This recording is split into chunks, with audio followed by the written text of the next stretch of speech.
আসসালামু আলাইকুম। Hello everyone, কেমন আছেন সবাই? আশা করছি ভালো আছেন। আলহামদুলিল্লাহ, আমিও আমার পরিবারের সবাই ভালো আছি। কাছে দূরে, দেশ এবং দেশের বাইরে যে যেখান থেকে আমার আজকের ব্লগটি দেখছেন সবাইকে অনেক অনেক অভিনন্দন ও ভালোবাসা জানিয়ে আমি আজকের ব্লগটি শুরু করছি। আমি আজকে রান্নার পাশাপাশি চুলাতে রান্না বসিয়ে দিয়ে আমি কিছু কাজগুলি গুছিয়ে নিচ্ছি। আর এখানে আমি প্রথমে অ্যালোভেরার কয়েকটা পাতা কিনে এনেছিলাম। তো পাতাগুলি আমি আর কি কেটে এখানে জেল বের করে নিচ্ছিলাম। আমি আর কি চুলের জন্য এখানে একটু অ্যালোভেরা জেল তৈরি করব। তো এগুলি অনেক পিচ্ছিল হওয়ার কারণে এগুলির থেকে খোসা ছাড়িয়ে জেলটা বের করা অনেকটাই কঠিন। বারবার হাত থেকে পিচ্ছিল হয়ে একদম চলে যায়, এটাকে বের করতে অনেকটাই কঠিন হয়। তো অনেকটা সময় লাগে, একটু ধৈর্য নিয়ে বের করতে হয়। তো এটাকে আমি এইভাবে বের করার পর তারপর আমি এটাকে ব্লেন্ডারের জারে দিয়ে ব্লেন্ড করে নিব। তারপর ছেঁকে ডিপে রেখে দেব। সাথে ভিটামিন এ ক্যাপসুল দিয়ে নিলে একটু বেশি দিন থাকবে। তারপর এই ভিটামিন এ ক্যাপসুল ছাড়াও এমনি ডিপে রাখলে 1 সপ্তাহ বা 10 দিনের মতো থাকবে। আর ভিটামিন এ ক্যাপসুল দিয়ে দিলে 1 মাসের মতো ভালো থাকবে। তো এটাকে আমি জেল তৈরি করার জন্য এটা আমি রেডি করে নিলাম। আর ওদিক দিয়ে আমি রান্নাটা বসিয়ে দিয়েছিলাম। রান্নাটা আমি আজকে মুরগির মাংসটা রান্না করব, সেই জন্য আর কি পেঁয়াজটা একটু ভেজে নিচ্ছিলাম হালকা লাল করে। তো আমার এখন হচ্ছে মেয়ের প্রথম সাময়িক পরীক্ষা শুরু হয়ে গেছে। মেয়ের পরীক্ষা শুরু হয় ভোর 7:30 থেকে শুরু হয়, সকাল 7:30 থেকে। তো সেই জন্য আর কি অনেক সকাল থেকে কাজ গুছিয়ে নিতে হয়। আর মেয়ে পরীক্ষা দিতে যাবে, তো মেয়েকে সাথে নিয়ে যেতে হয়। এই সকাল 7:30টায় পরীক্ষা শুরু হলে আমাকে বাসায় 7টা থেকে বের হতে হয়। আর 7টার আগেই সমস্ত রান্নাবাড়া কমপ্লিট করে মেয়েকে খাইয়ে নিয়ে পরীক্ষা দিতে যেতে হয়। আমি 2 মেয়েকেই, বড় মেয়ে ছোটো মেয়ে, বড় মেয়ের পড়াশোনা শেষ করলো। আর হচ্ছে ছোটো মেয়ে এখন পড়াশোনা করে বর্তমানে। আমি দুটার একটাকেও কখনো সকালবেলা খালি পেটে লুডুস, পাস্তা বা পরোটা বা ভাজি, তৈলাক্ত জাতীয় জিনিস এগুলি খেয়ে কখনো স্কুলে যেতে দিই না বা টিফিনও নিতে দিই না। এগুলি খেয়ে ওদের স্কুলে গেলে ওদের গ্যাসেও প্রচুর প্রবলেম হয়। আমি চেষ্টা করি ওদেরকে সকালবেলা, যত সকালে ওদের স্কুল থাকুক না কেন, আমি ভাতটা খাইয়ে দিয়ে এবং ভাতটাই টিফিনে দেওয়ার চেষ্টা করি। এতে করে ওদের গ্যাসের প্রবলেম অনেকটা কম হয়। তো এই তো এখানে আমি মুরগির মাংস রান্না করার জন্য একে একে সব মশলাগুলি কষিয়ে নিয়ে এখানে আমি মাংসটা দিয়ে দিচ্ছি একটু কষিয়ে নেওয়ার জন্য। এটা কষানোর জন্য চুলাতে দিয়ে রেখে আমি একটু বিরতি নিচ্ছি। কারণ হচ্ছে এখানে আমার মেয়েটা স্কুল থেকে চলে এসে বাসায় এসে একটা কাঁচা আম কেটে লবণ মরিচ দিয়ে মাখিয়ে নিয়েছে। আর সেটা আমাকে খাওয়ার জন্য ডাকছে। এই তীব্র গরম আর প্রচণ্ড রোদের মধ্যে আমটা তখন খেতে কিন্তু বেশ ভালোই লাগছিল। তো মেয়েকে ধন্যবাদ দিলাম যে আমাকে মনের অবস্থা বা শারীরিক অবস্থা বুঝে সময় মতো আমটা কেটে আমাকে খাওয়ানোর জন্য। তো এখানে দুজনে গল্প করছিলাম আর আম খাচ্ছিলাম। ভিডিওর এই পর্যায়ে এসে ছোট্ট একটি অনুরোধ করছি, যারা আমার এই চ্যানেলটিকে সাবস্ক্রাইব করেছেন তাদেরকে অসংখ্য অসংখ্য ধন্যবাদ জানাচ্ছি। আর যারা এখন আমার চ্যানেলটি সাবস্ক্রাইব করেননি তাদেরকে একটা অনুরোধ করছি, তারা ছোট্ট একটি অনুরোধ আমার, সেটা হচ্ছে আমার এই চ্যানেলটি সাবস্ক্রাইব করে পাশে থাকা বেল বাটনটি চেপে দেবেন। আর হচ্ছে লাইক কমেন্ট একটি করে শেয়ার করবেন সবাই। তো কথা বলতে বলতেই কিন্তু আমার এই মুরগির মাংসটা রান্না হয়ে গেছে। আমি এখন আর কি নামিয়ে নেব। নামিয়ে নেওয়ার আগে এখানে গরম মশলা গুঁড়া, মাংসের মশলা আর ভাজা জিরা গুঁড়া উপর দিয়ে ছিটিয়ে দিয়ে তারপর আমি এটাকে নামিয়ে নিচ্ছি। যখন মাংসটা নামানো হবে তখন উপরে কিছু মশলা দিয়ে নামালে সেটা একটা খেতে মাংসটা খেতে আলাদা একটা টেস্ট আসে, আলাদা একটা ঘ্রাণ আসে। সেই জন্য আর কি আমি নামানোর আগে কিছু মশলা উপর দিয়ে ছড়িয়ে দিয়ে তারপর নামিয়ে নিই। তো এখানে রান্না আবার আরেকটা তরকারি চুলায় বসিয়ে দিয়েছি। তো রান্নাটা চুলায় বসিয়ে দিয়েই আমি এভাবে কিছু কাজ গুছিয়ে নিচ্ছিলাম।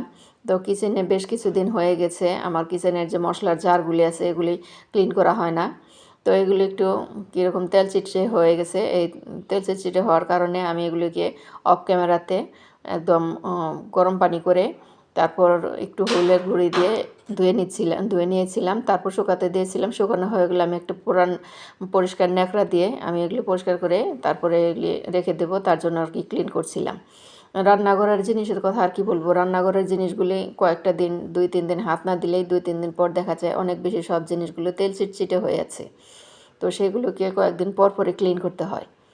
যেহেতু 2-3 দিন আমি ক্লিন করিনি, অনেক বেশি তেল চিটচিটে হয়ে গেছিলো, তাই পরিষ্কার করতে একটু সময় লাগছিল আর কি।